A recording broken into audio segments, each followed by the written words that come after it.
සුබ දවසක්. මගේ නම තිනද කුලනිත.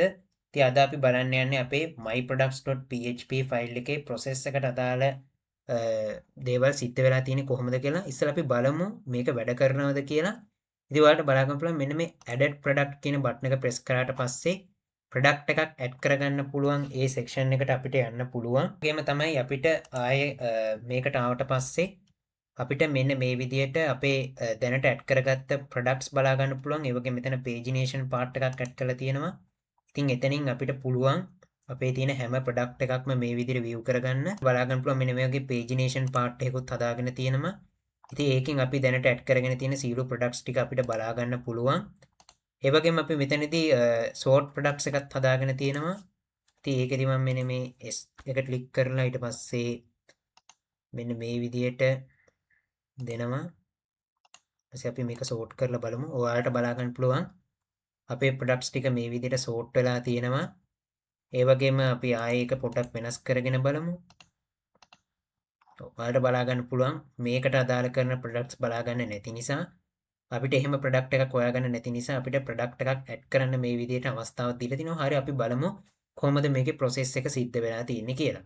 ඉතින් සුපුරුදු පරිදි අපේ myproducts.php ෆයිල් එකේ අපි එදා කතා කරා වගේම අපේ bootstrap files ඒ වගේම javascript files link කරගත්තට පස්සේ අපි මේකට අදාළ කරන විශේෂම sorting part එක හදාගන්න අපි database connect කරගෙන තියෙනවා.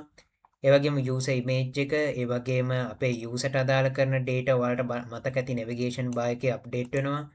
profile pic එක සහ user ගේ first name එක සහ last name එක ඒ වගේම email එක වගේ දේවල්. ඒ වගේම අපේ added product කියන බටන් එක මේ විදිහට බලා ගන්න වලට පුළුවන්. ඉතින් ඒකට අදාළ කරන link එක තමයි මේ තියෙන්නේ අපේ addedproduct.php ෆයිල් එකට යන විදිහට. ඉතින් මේ තමයි අපේ sorting part එක.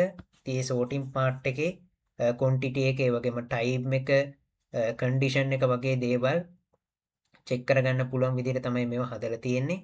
ඉතින් මේ දේවල් අපි මෙන්න මේ විදිහට JavaScript වලට on click කරලා තියෙනවා. දේවකින් JavaScript හරහා මේව ඔක්කොම ප්‍රෝග්‍රෑම් කරලා තමයි තියෙන්නේ. ඒ වගේම මේ තමයි අපේ product section එක. මේකේ pagination part එකක් තියෙනවා. අපි pagination part එක ගැන කතා කරා.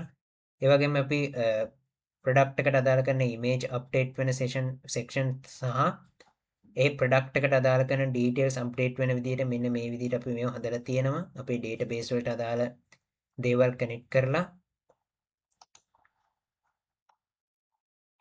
ඉතින් මෙන්න මේ විදිහට තමයි අපි අපේ myproducts.php ෆයිල් එකට අදාළ process එක හදාගෙන තියෙන්නේ. ඉතින් ඔන්න ඔය විදිහට තමයි අද අපි අපේ web project series එකේ myproducts ෆයිල් page එකේ process එක ගැන කතා කරේ. එහෙනම් අපි ඊළඟ වීඩියෝ එකකින් හම්බෙමු. සියලු දෙනාටම සුබ දවසක්.